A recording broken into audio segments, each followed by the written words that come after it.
All right, before we begin, I want to make all attendees aware that this meeting is being recorded and will be posted to the village's YouTube channel within the next 2 working days. We will be mindful of individual privacy and avoid sharing any personal or sensitive information that may not be appropriate for online distribution. You please stay here when I call your name to indicate your presence. Kevin O'Driscoll. Here. Dean Yeager. Here. Roland Fisher. Lynn Faulkner. Here. Erica Gill. Here. David Sam. Here. All right, we have a forum. All right, can I get a motion to approve the agenda? Approve. Second. All in favor? Aye. Discuss and take action on 2026 employee wages and benefits. We're going to take a little history trip of how the kind of got to where we are today. So back in 2023, we enlisted public administration associates to do a staffing study for us. We considered having them also do a wage study at that time, but we thought that was something that we could do internally. So the staffing study was completed, and then internal staff performed a wage analysis based on 3 professional staffing studies that had been done, or wage studies that had been done for those of Shorewood, those of the city of Bluff and the city of Nimona. So we gathered about 12 positions from that. There were about 10 other municipalities that were included in there, and we created wages for 2025 based upon an inflation factor wage that we supported in there. In addition to that, we also implemented a wage step program. So when they do those wage comparables, it's usually top steps that they report to other municipalities. And so we took that opportunity to implement our own wage steps here in Bluff that we haven't done in the past. And so in your packet, there are 2026 wages, which were actually 2025 wages that were included in the referendum, top wages for positions in the 2025 referendum. But we decided to extend that referendum for 2 years. So it covered 2025 and 2026 is when we actually got to those top wages that we had researched.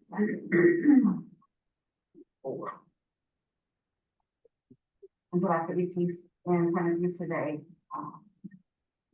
The referendum covers in full all of the top wages for all of these.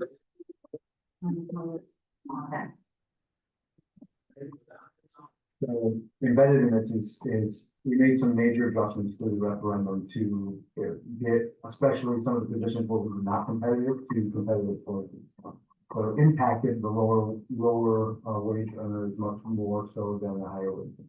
It's my understanding, Sarah, that because of that change occurred, it's a flat 3% across the board for all positions is what's outlined here for 2026. For 2026, so basically I backed off 3%.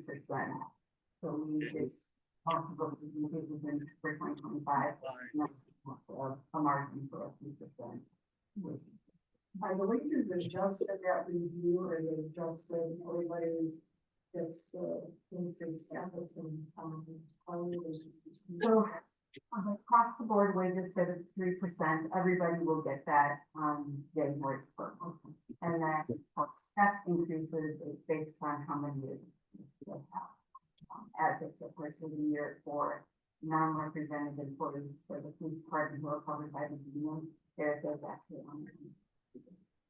And I will just highlight that the step process is years of service, but it's also years of relevant service, experience, and education. And we have a structured format in which we give staff credit for one of those variables. So if we had a staff member who was going to night school and got a master's degree, that would, and then they could ask us to consider that in their wages and tax and then to do one. So the wages for highlighted that's where they are currently, the people holding that position. Well, that's where they'll be as of January 1st.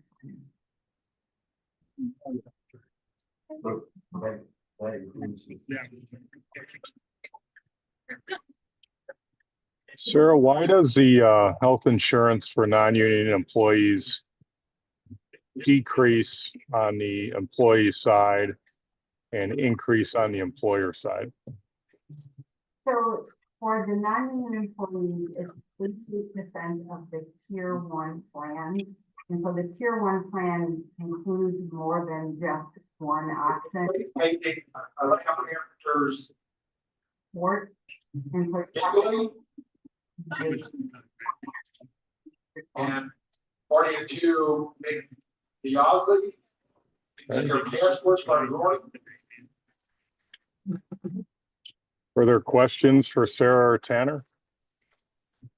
questions that have to do with my understanding of how it could be common to municipalities to do across the board waivers, and it's about the historically what we do that in football. I just, in my experience in the private sector, you know, there's always a debate about across the board waivers for everyone versus here's your pool, your director, manager, leader, and then you have discussion in terms of performance. So I would just love your thoughts on the context of this particular industry, and then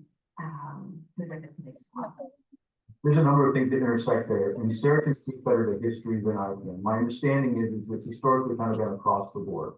It's been the approach. Since I've been here the past 5 years, there have been a few variables that I think we've seen shifted. One is we've been wanting to make sure we don't continue to grow a gap between the highest earners and the lower earners. And so there's been an adjustment to based upon that. Also, analysis, we got closer to and then I lost my train of thought. And then I would say that historically, before analysts, we did annual performance evaluations. the performance evaluation has been done for a long time. We've worked now, committee, and we have thought evaluations. I'm happy to say that you have a I wanted to. and so if we want to benchmark or utilize some sort of point will be good. That's why I figured I would establish that possibility. What you're proposing, I think it's in line with what we put forth in the referendum.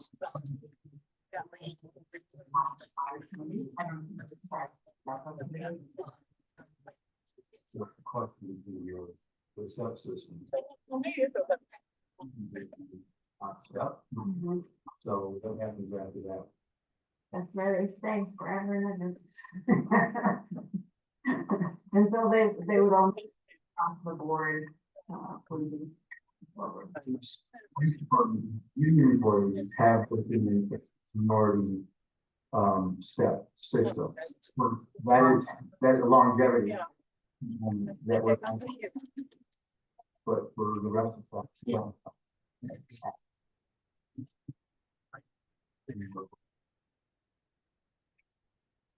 All right.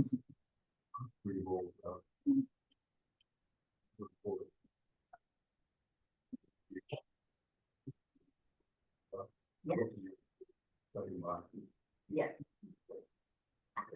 And then the following year, it can happen again. So they will stay at that step for January 1st of 27. And so then they won't move another step until, well, they'll move another years of service, may not move step for a year or two. On their anniversary date or January? No, then it'll be January. So it's listed January for. Yes. So that's it. Are there any plans to do more wage surveys? Yeah, so I think there always is an opportunity. It's great when we can utilize somebody else's investment in a professional study to do that. But it may be something for those wants to look at in the future to hire a company to go. The last one is used was 23. That's right. So Troy Hills and Sunbury were 2022 and 2020.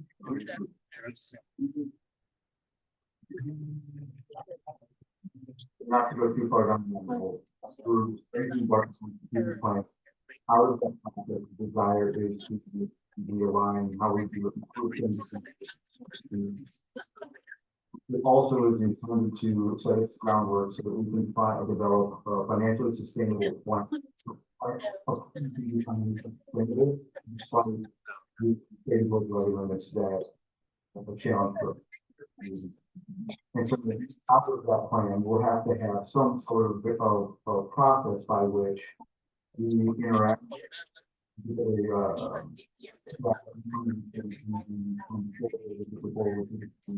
And how we're gonna make things. I think the office will have to be ingrained, the self, the technology is going to be accepted. The consultant will come in and do a wage analysis for. There's something that could be a little, I think, could be more predictable based on variables that we can show the community. That's the hope. I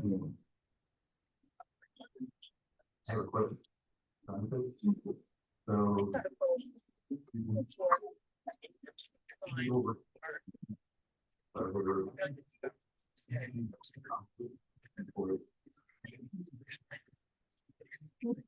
Talked about that. We'll let it. Proportionate to the separation that would disproportionately affect our families, not something that they don't want to do. So they chosen to spread the load over the employee plus one.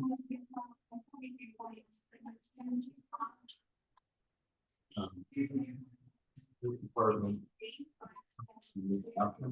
They do have. Okay.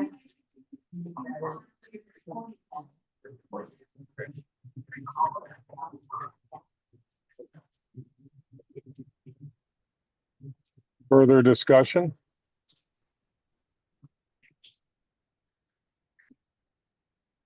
Did I get a motion to approve as presented? I will move to approve as presented. Support. All in favor? Aye. Aye. All right, thank you. Discussion of employee handbook. So one of the projects in 2025 we're working to embark upon is updating our employee manual. The employee manual was last updated in. This is something that Sarah and I have talked about for many years. We just haven't had it. Now with the addition of Brenda and Mark and the front office. Like on 3 morning, I was like 3. Greatly outdated and need to be done. I've spoken with Brenda about spearheading this initiative, and I've also asked David if he would be willing to provide his expertise along the way. And they have a meeting, we have a meeting next week, I believe. Or tomorrow. Tomorrow to embark upon this. I wanted to make the personnel committee aware of this, but secondly, kind of ask you all, at what points would you all like to be involved in the next step of this? Where's the first point that you would want to see it and be engaged with it so that we proceed accordingly? First draft? Yeah, other than for sure. Yeah, I don't know if people have that for it. Not forward for it. I don't think you can get a group signing on that. And also have to do Yeah. and have our points of like, not sure where to go with this and input from other. And that's the other thing, solicitation of interest, or to help to lay hands makes light work. My grandmother used to say, I like to bring things forward to you so that you can have something to work with. Well, I have a question. What would be the easiest route for to do this, right? I mean, that's the most important part of this. You know, we all will get to that finish point, but how does this process become easier? That way? Well, I think Brenda's done, I don't want to speak for Brenda, she's in the room, but she's already started her research. And I think the first step in any problem planning is let's look out there, see what already exists. Let's evaluate essentially what other communities do, what are the practices, what are the immediate resources, either free or paid, that we could leverage. We already have a series of electrical policies that are oriented towards local government. That we, with the assistance of AI now, makes some of this process a little bit easier and manageable. We also, Brenda came up with the idea that we're going to survey staff and kind of see what staff's interests are. Not to bind us to what staff would want, but to make sure that we're involving them in the process and also considering what things maybe we haven't seen. So, and so absolutely, we're trying to work smarter, not harder. And there's templates out there that are available. Specifically, this time, we could be work, with complying with appropriate laws, regulation, all for 2 days.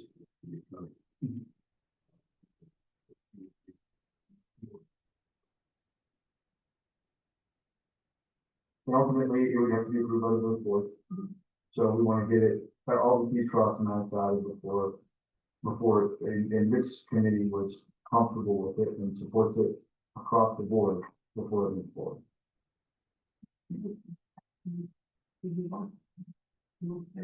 It's just why I don't have this. Very fine. But that, to me, it seems like, very proud that folks that I'm collectively outlined. I mean, in my experience, it's not something that needs to be, but this, I don't think this is gonna be done wrong, this is probably gonna be for the next 10-15 years, your thoughts on tracking like changes and revisions, like, I just wonder if there's a way to make this more of a living document that then doesn't like, get super old and 15 years later, there's a different group sitting around the table, being like, okay, let's like update this, just something to consider. No, and that makes sense. I used to work for the county, and I know the county, they did like an annual review of their handbooks. I don't think that would necessarily be a bad thing. However, depending on staffing and workload, maybe instead of annual, we do a biannual, or as long things to kind of take a look and see what needs to be addressed upon our end and how that affects us as a whole. But I haven't necessarily given it too much thought. It's just kind of what I have been thinking about a little bit. So we can establish kind of an expected protocol moving forward for updates in this community. Yeah, certainly not suggesting that we never get, that we're working on problems, I think that could be a technical concept for revisions and approval. Sorry about that. Yeah.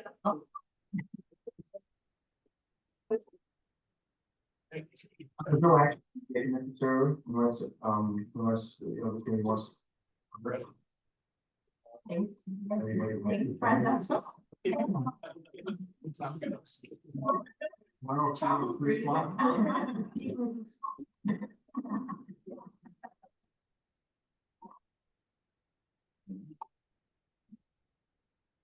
47-4. About the board. Kevin, are you good to move forward? Yes, yeah, thank you. Sorry about that. So do we Yeah, need to take do we have a motion to approve the, There's no action. no action? Okay, On the next one, I think required item. all right. Discuss future police department restructuring initiative. So in your packet, there's some materials that have been shared already with the personnel committee, police committee, and the village board. I wanted to bring it, it wasn't finally stated before the village board, but I wanted to make them aware of the initiative. But I also want to take advantage that we're meeting today so that you all know kind of what our intention is. Long and short, we have one of our senior person in our police department will be looking to retire next year. And as part of that transition, I want to make sure that we consider the proper structure for our department. And there's a number of different reasons why I think that moving to a slightly modified structure within the supervisor ranks would be beneficial for the team. Namely, turning one of the sergeant positions into a lieutenant position, and that lieutenant position is not in the union. Right now, I'm the only member of the police department sworn who is not in the union. And so we haven't had problems with the byproduct of that, but I think that having a structure that supports any type of, having somebody outside of the union for any type of disciplinary matters or negotiations is helpful. Then it's not just me in all of the departments.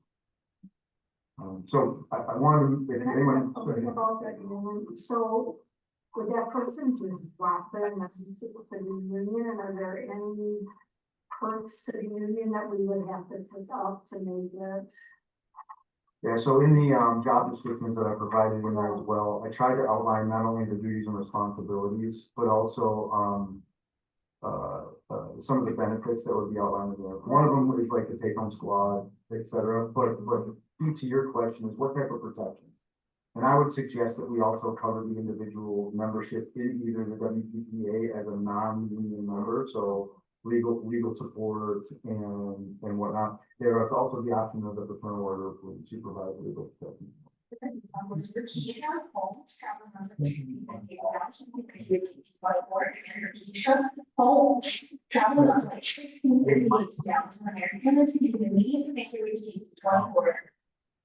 not to go to outside hire. I know some people believe that you should outside hiring to see what other options are out there. I personally would recruit from within and allow people to move up in the ranks from within our department. Because I think we have a really good option that's available to us. Any financial concerns? Different salaries, different benefits, costs to the village? Yeah, Sarah can speak to this because she always keeps me honest.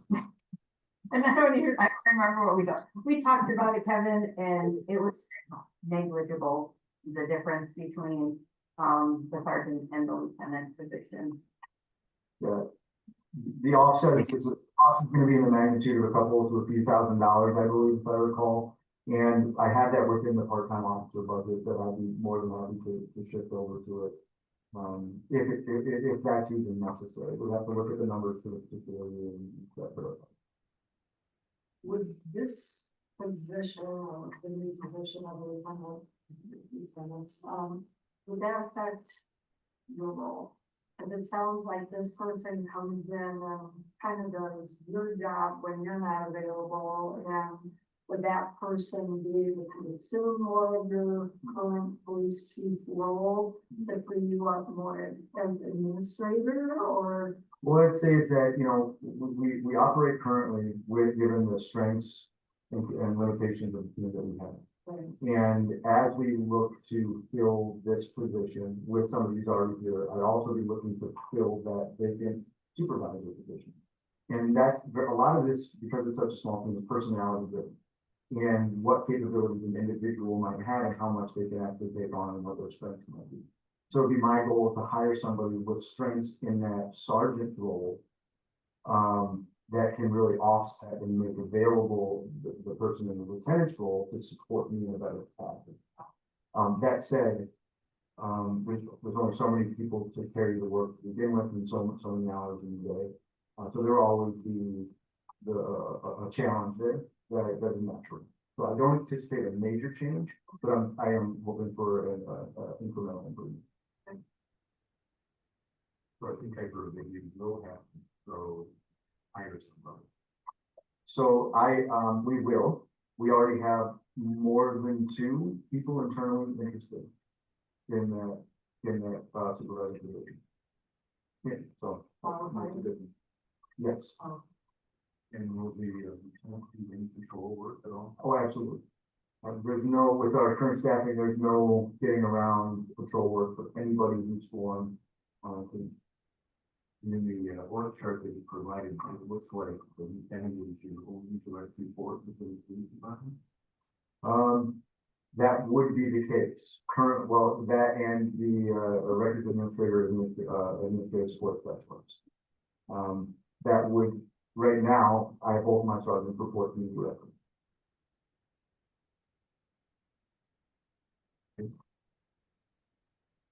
Zone 5, any outside lanes, Zone 5, inside lane remains open for Sky Party members. Any further questions or discussion? Thank you. All right. All right, motion to move into closed session is permitted by Wisconsin statute section 19.851C to consider employment, promotion, compensation, or performance evaluation data of public employees over which the governmental body has jurisdiction to discuss resident services specialist, clerk of courts, and fire chief. All right. We'll be moving to closed session. Oh, do you have to vote on that?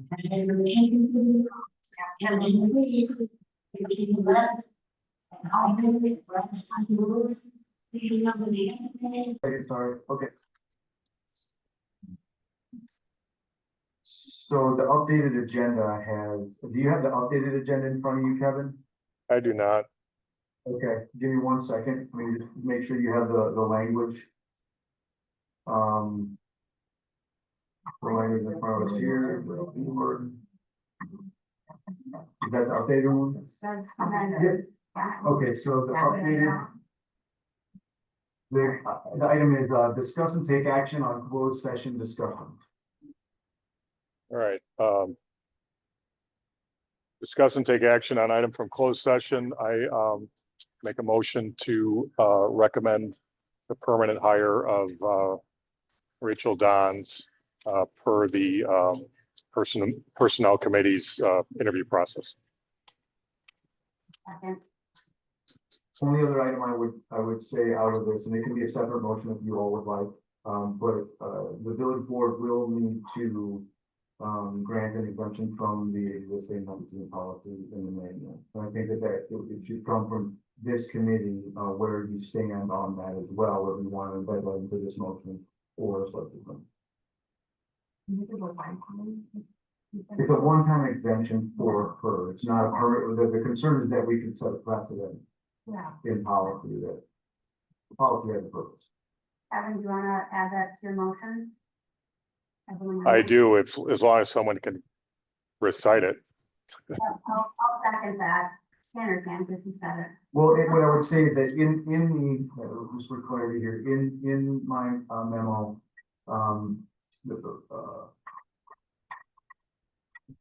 I list One-time exception to the nepotism policy. yeah, the person recommend to the village board regarding exemption from the relatives policy in the employee manual for a one-time exemption. And this meeting is being recorded. It will, and we'll be able to take notes on it as well.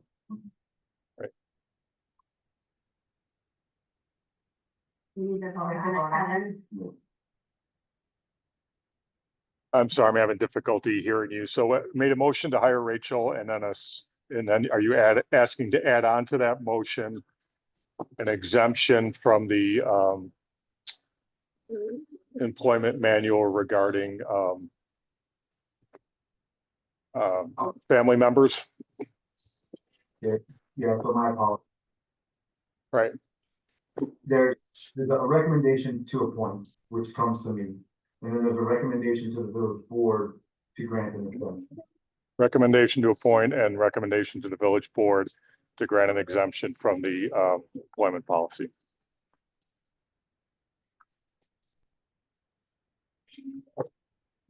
Revised motion. Okay, yeah. Second, all in favor? Aye. Thank you. I don't do this part very often. No, Um, I thought we had that process out already, so. thank you all. I appreciate it. And I'm very, very appreciative of you guys' continued support. Move to adjourn. Most there's. All in favor? Thank you, guys. Sorry, I was remote. I apologize. Safe travels, Kevin. Thank you. Bye.